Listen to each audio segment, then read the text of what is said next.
Welcome to Get Rich, the podcast that helps you do just that. Get rich and stay rich. Hey, I'm Briony Benjamin. I'm the founder of Ladies Finance Club, one of Australia's largest financial education platforms for women. But before I started helping thousands of women take control with their money, I was a hot financial mess when it came to my own finances. And not the fun kind of hot, more like crying in a supermarket wondering where all my money went kind of hot. But here's the thing, if I can go from financial mess to owning a share portfolio, investing in property and building wealth, then you can too. My mission is simple, to make women rich. Because when we have financial freedom, we have choices, confidence, and control over our future. Every week on Get Rich, I sit down with some of the best experts in the industry to break down how we can all start investing, growing our money, and creating long-term financial security without the jargon, boring bits, or overwhelm. Because when women get rich, we don't just change our lives, we change the world. So if you're ready to start making some smart money moves, hit that subscribe button and let's get rich together. Hey everyone, Briony Benjamin here. I'm Molly's big sister and I'm jumping in on the podcast while she's off on maternity leave with her divine little bundle. I'm in my auntie era and I'm loving it. But today's episode is for all the mums and parents who have ever wondered, can I actually start investing for my kids even with the cost of living the way it is right now? I'm joined by financial advisor Daisy Magor from Everest Wealth Management, and we break down exactly how Aussie parents can start building wealth for their children today without needing a huge lump sum to begin. We talk about the power of compounding, what investing $100 a month from birth could grow into by the age of 18, the different options available in Australia, from ETFs and brokerage accounts to investment bonds and micro-investing apps, and the tax rules parents need to understand before investing in a child's name. So if you've got $500, a child, and a vague sense that you should probably do something, this episode will show you where to get started. Let's dive in. So Daisy, so wonderful to have you here today.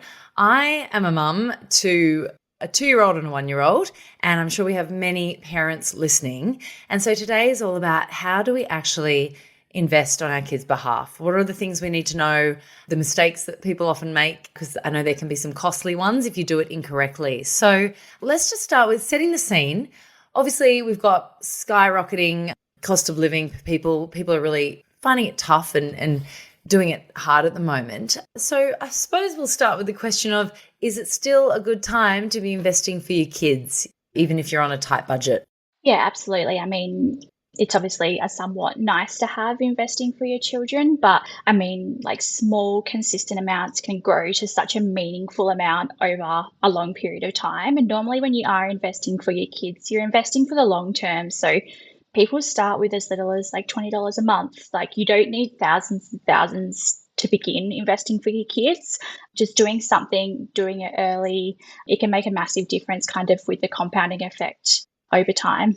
Yeah, amazing. And Daisy, I'm interested to understand, how did you get into this space in the first place? What drew you to investing and specifically this area? Yeah, I always say that I always wanted to do something that helped people, but I'm no good with anything medical. I'm pretty much the worst in a medical emergency, but I really wanted to go into a career where I felt as though I was helping people, making a difference in their lives. And I really think I can do that through educating people, through financial planning, through doing all these different podcasts. I think they're amazing for the literacy of women in Australia. And I really think that something that we don't learn at school, so something that I'm very passionate about educating people on.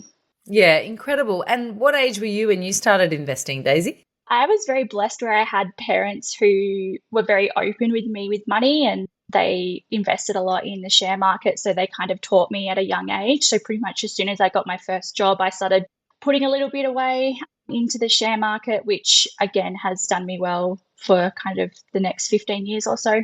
What a gift. What a gift. And so I think what's wonderful about this conversation we're having today is, even if you didn't have parents that had that knowledge and gave you that head start, we can get that from you today, which is really exciting, because I think if you don't have a family history of it, or you're not confident with it, it can feel like a place that you just shouldn't play. But obviously you can miss out a lot as well with that approach. Absolutely. And like I find a lot of my clients, they're very passionate about educating their children because maybe they weren't blessed and didn't have that kind of starting point with their parents, but they're very passionate about kind of teaching their kids and making sure that their kids have some form of financial literacy when they're growing up. Yeah, incredible. And so to come back to that example, you were talking about even just putting small amounts away. Let's say we talk about the example of, $100 a month Yep. from birth. What could that look like by the time your child turns 18?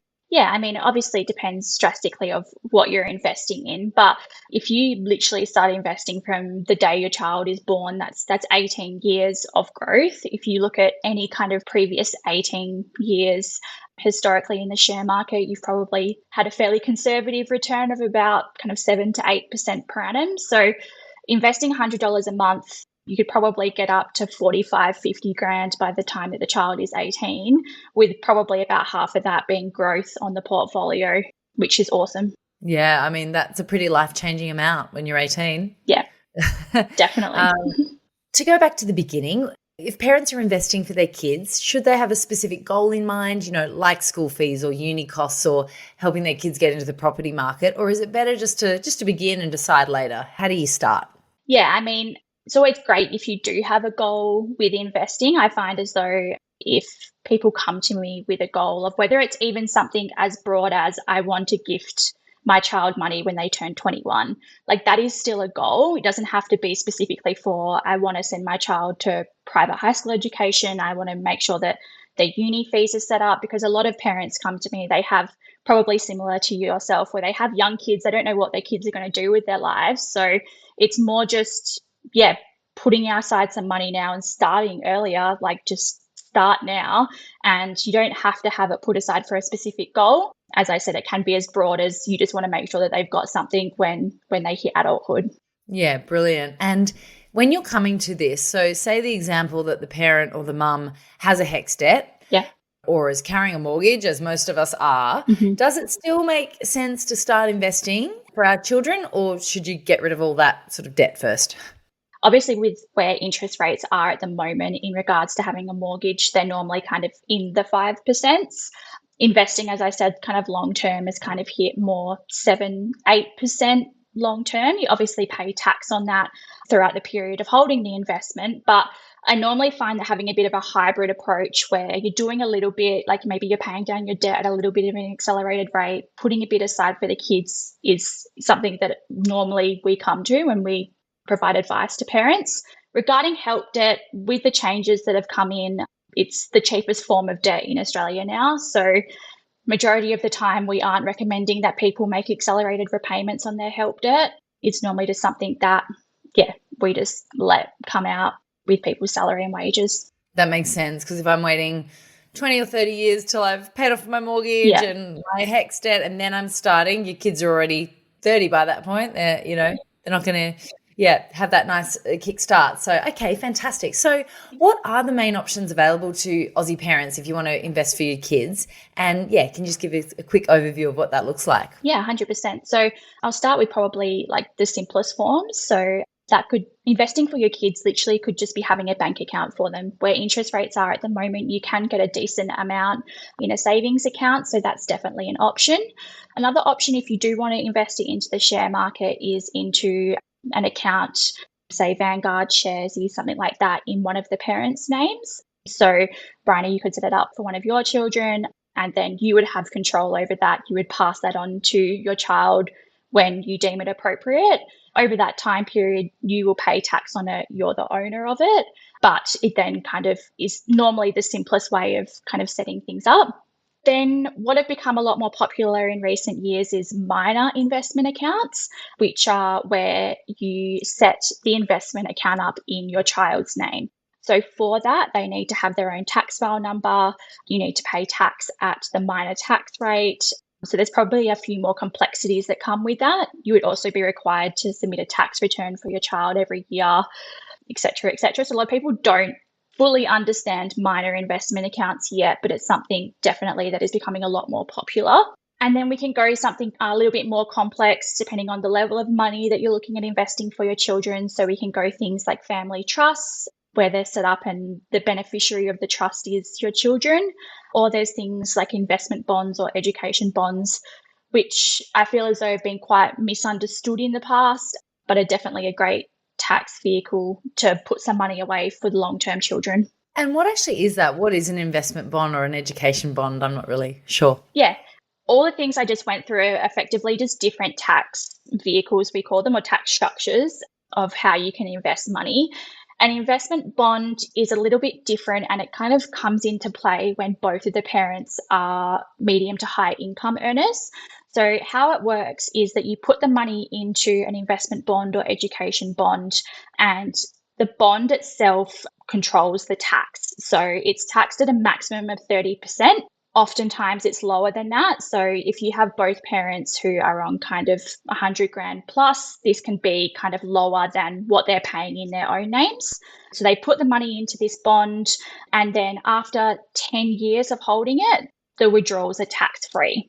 So that can be a massive benefit if we're investing for your kids, say, Briony, and you don't want to give them money until they're 18, 20. That's over that 10-year period. So we can withdraw the money when they're 20, 21, 25, take that money out and not have to pay things like capital gains tax or anything like that over the period. So they definitely can work long term. The main time I recommend it is when kind of the parents are both medium to high income earners. Okay, so it's maybe a better option if you're a medium to high income earner than other options. Is that right? Yeah, I mean, like, depending on kind of, normally one parent does take some time off work and is a lower income earner. So it's really kind of situation based, but majority of the time that parent kind of won't return to work full time whilst the kids are in school, for example, and they may kind of be on a lower tax bracket where they may be paying lower tax than 30% that you would pay in the investment bond. You'd obviously still have to pay capital gains if you're investing in your own name. So that is a major benefit. But most of the time when we actually do the numbers and do the projections, it definitely makes the most sense if you are kind of a medium to high income earner. Okay, great. And so with an investment bond or an education bond, as they might be called, is that as simple as going to a platform or a specific provider or to a bank? Like, how do you practically actually get one? Yeah. There's probably a bit of a misconception that you need a financial advisor to set one up, which you absolutely don't. They can be purchased kind of directly online. There's companies like Generation Life, Futurity, Australian Unity, AMP. They're probably the main players in Australia, with Futurity being the main one for their education bonds. So education bonds can be a little bit different to investment bonds as well. Okay. Does that work as just a lump sum? So say I put $10,000 into that, or is it something you put in over time? Yeah, so you can do either. Majority of the time we do recommend a regular amount, because there is a rule with investment bonds that you can't put in more than 125% of what you put in last year. So say if you put in $10,000, I then put in $100 a month for 1 year, and then I stop for some reason, maybe have the second, third child, and I can't afford that, then I would then forgo being able to make any further contributions in further years, because that year you've put nothing in. So 125% of nothing is nothing. So it's something that we definitely can't put any more in again, or? Yeah. So then you'd have to open up a second bond and start contributing there. So something, again, that we normally kind of set up and start planning for once people are done having children or know that they're going to have consistent surplus income for the foreseeable future. Great. And a follow-up question to that, do you have to then use that money for education? Yeah, so even with an education bond, it doesn't have to be used for education. There are different kind of tax implications if you set up an investment bond and don't use it for education, but it's not stuck there. It's not something that you're going to never be able to get out. So yeah, the answer is no, especially with an investment bond. That's probably what I normally recommend more than an education bond, because it then gives you kind of no limitations there. Okay, fantastic. So opening a standard share trading account for your kids. So I'm interested, you gave those two options of doing it in your name or doing it in your kid's name. Now, it sounds like if you do it in your kid's name, it's going to attract a little bit more paperwork, admin, something that I'm not a superstar at, I will be honest with you, Daisy. But I'm interested to understand, what other implications there are with the two approaches, just to get clarity on those. Yeah, absolutely. So say I set up a an ETF account for my daughter. I invested that money in my name. Any kind of dividends, distributions, any capital gains tax that's incurred whilst I own it, I would pay tax at my marginal tax rate.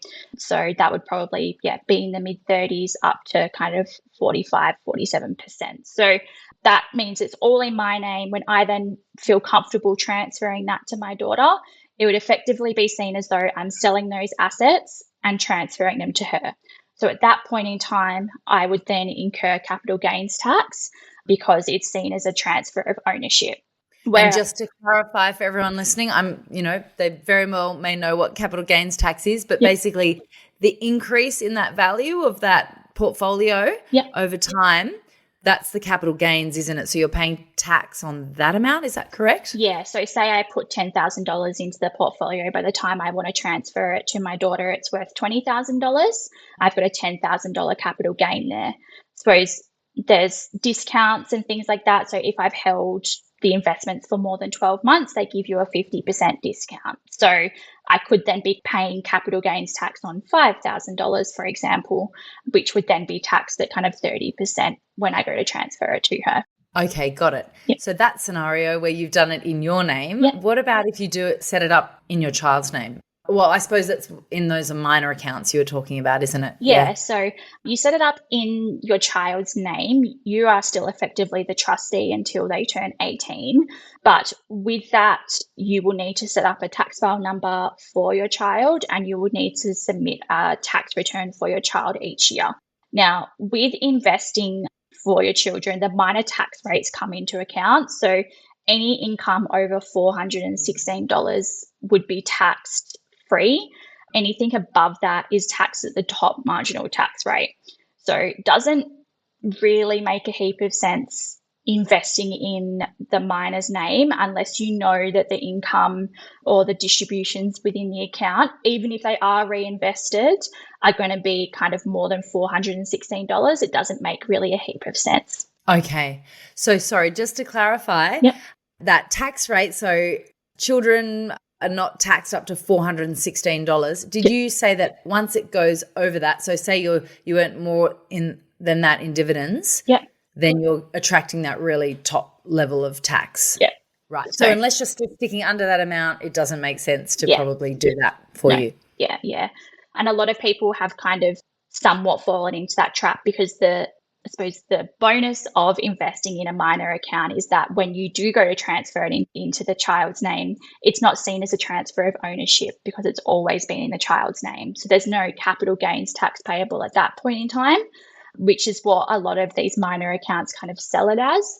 But people don't realize that to do that properly, they need to have set up a tax file number and do tax returns and things like that for their children. Really interesting. Okay, thanks for clarifying that, Daisy. I think knowing what my life admin style is like, I think I've got a clear answer for myself there.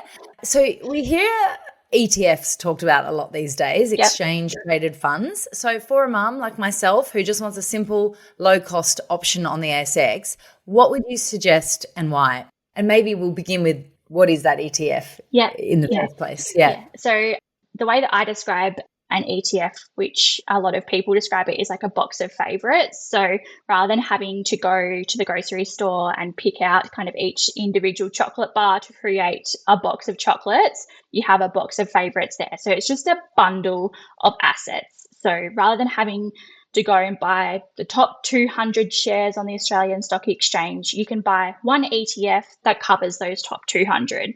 So it's a really great way for diversification. It's a really great way to get exposure to a lot of different funds that you then don't have to do that life admin of going, oh, that one's dropped out of the top 200, let's sell it and buy the next one. Within the ETF, they do that all for you.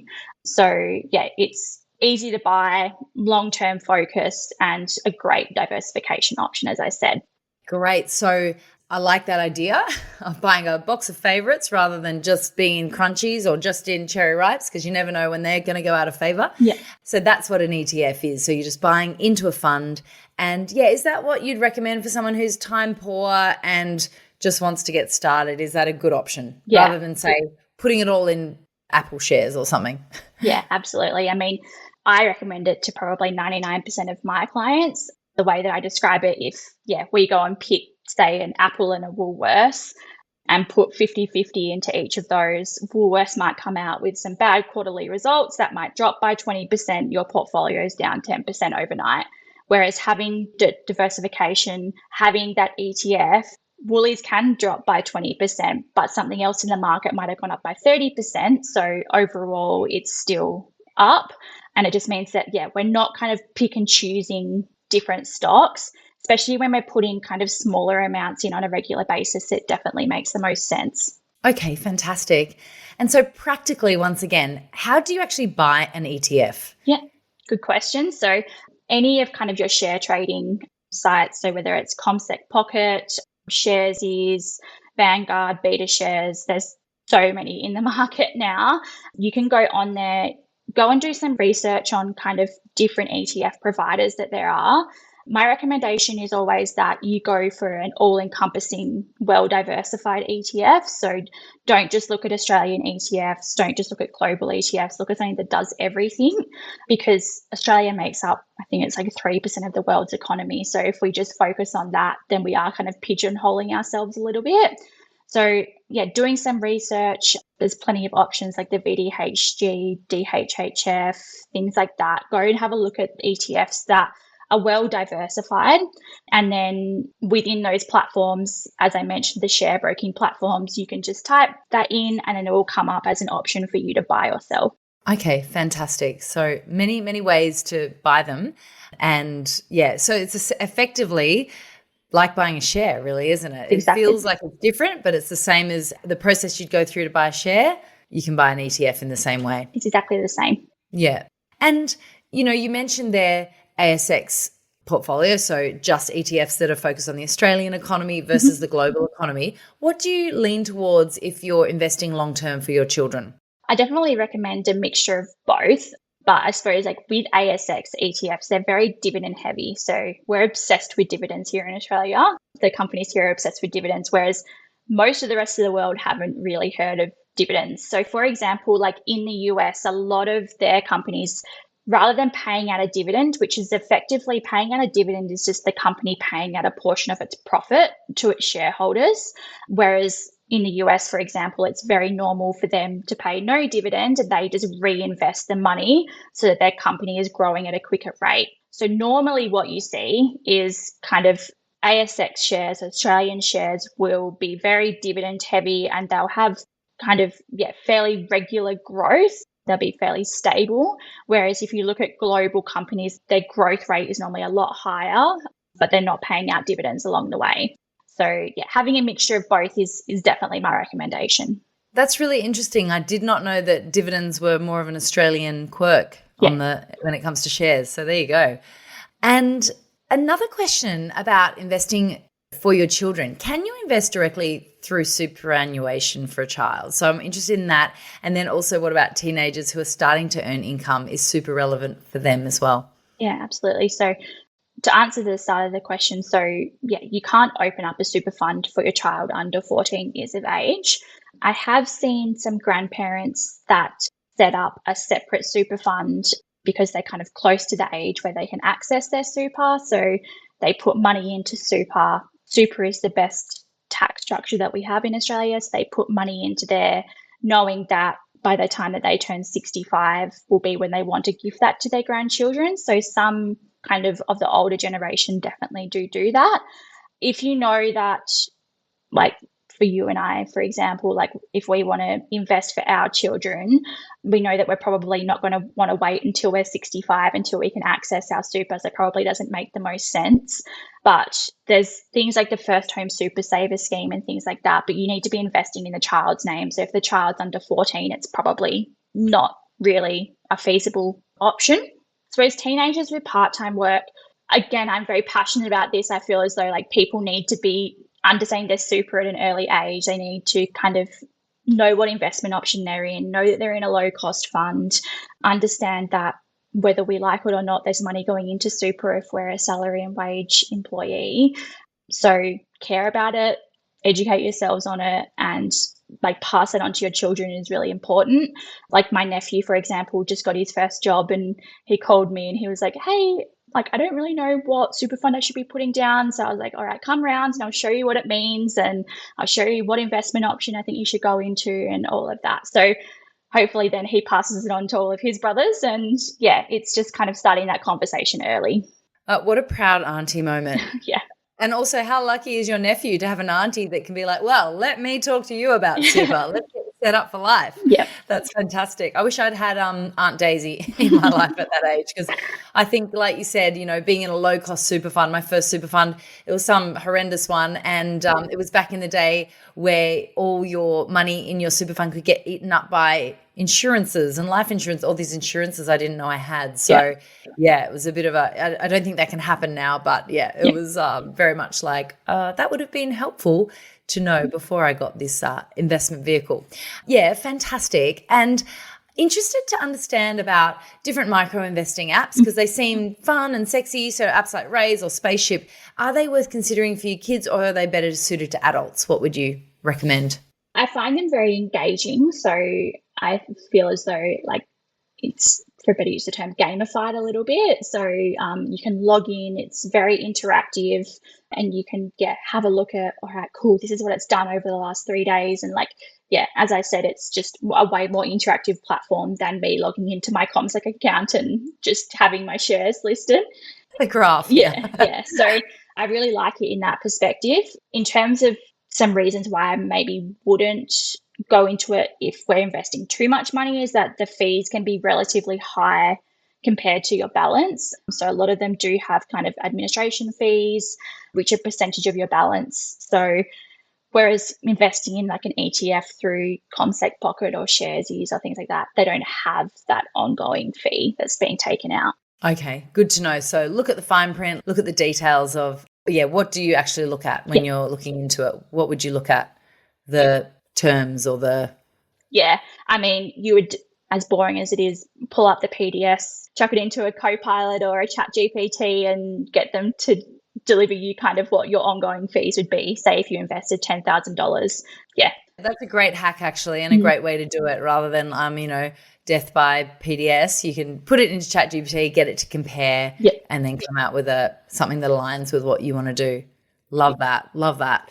Okay, great. We've sort of touched on it already, but let's just recap to make sure we're super clear on it. So let's talk tax, because, obviously a lot of parents get stuck on this and it can be confusing. But in Australia, how are investment gains taxed when the investment is in a child's name versus a parent's name? So I know we've touched on it, but just to be like crystal clear for people listening. Yeah, so investing in a child's name, you would pay tax on any income above $416, and that would be taxed at the top marginal tax rate.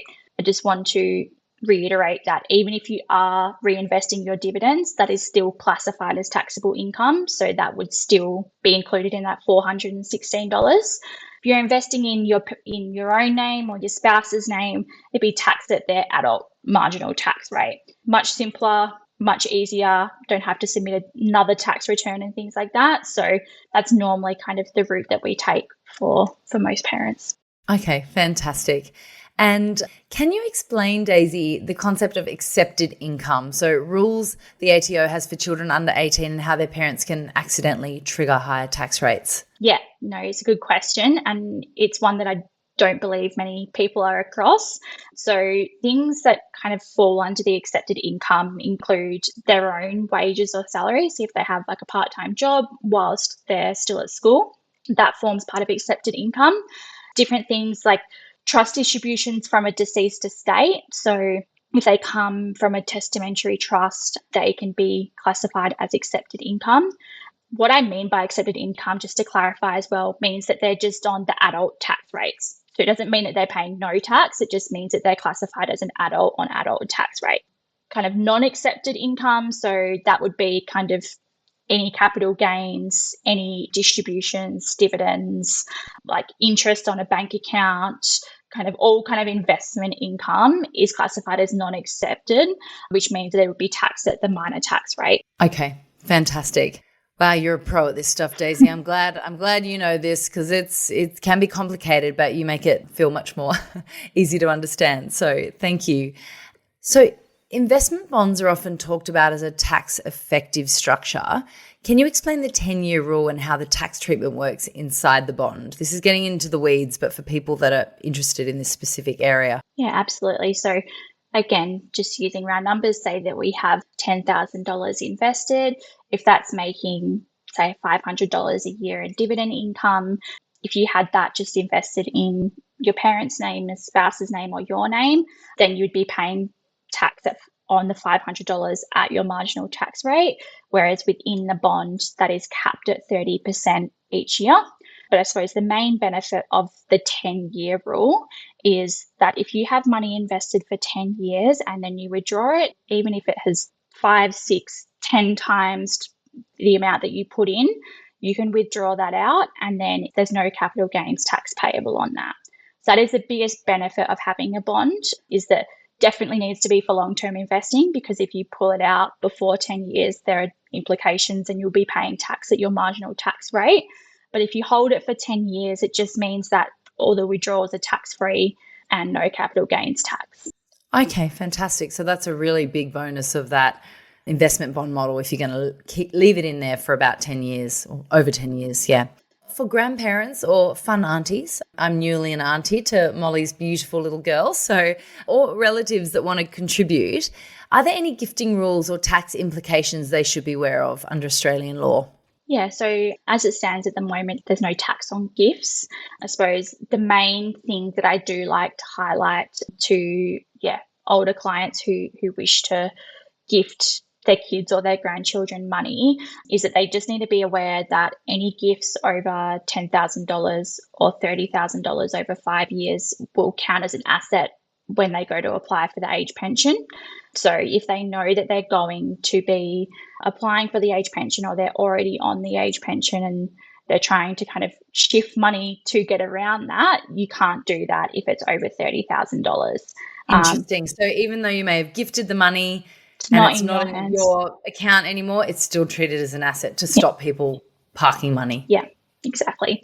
So you can't just move all of your money into your daughter's name and your daughter just drip feed money to you each fortnight. That would definitely be counted under the Centrelink age pension rules. So that's the main one that I do just like to highlight if people are gifting money. But more and more I'm seeing kind of early inheritances and like parents wanting to see their children make the most of their money. So it's definitely something that's popping up more and more, but it's just a consideration with Centrelink that we need to consider. Okay, yeah, great to know. And so if an Aussie mum was listening right now, such as myself, and I've got $500 and I want to start today, could you just walk me through exactly what I should be doing? Yeah. So what would you tell me to do? Yeah. So number one thing would just be, all right, this $500, if I am investing it in the share market, I'm going in with the intention that I don't need it back for kind of 7+ years. So really the intention of what you're going to do with this money is really important. If we are investing in the share market, we don't want it back in kind of 18 months, 2 years because of the volatility of the share market. So that's kind of the number one thing, is that you have a purpose for it. Then it's really, you need to pick a platform. We go a lot on usability and brokerage costs. So there's some really low brokerage platforms out there now. So you can literally Google low brokerage share platforms and a few will pop up. And then, just to reiterate, for someone that's really starting, that brokerage is like the fee you're charged when you buy and sell your shares or your ETFs? Yeah, so it's just the transaction cost. So when I first started investing, brokerage or the transaction cost was close to kind of $20 each time you bought or sold, whereas there's some now which are like $2. So there's so many options now for low brokerage or low transaction costs. Fantastic.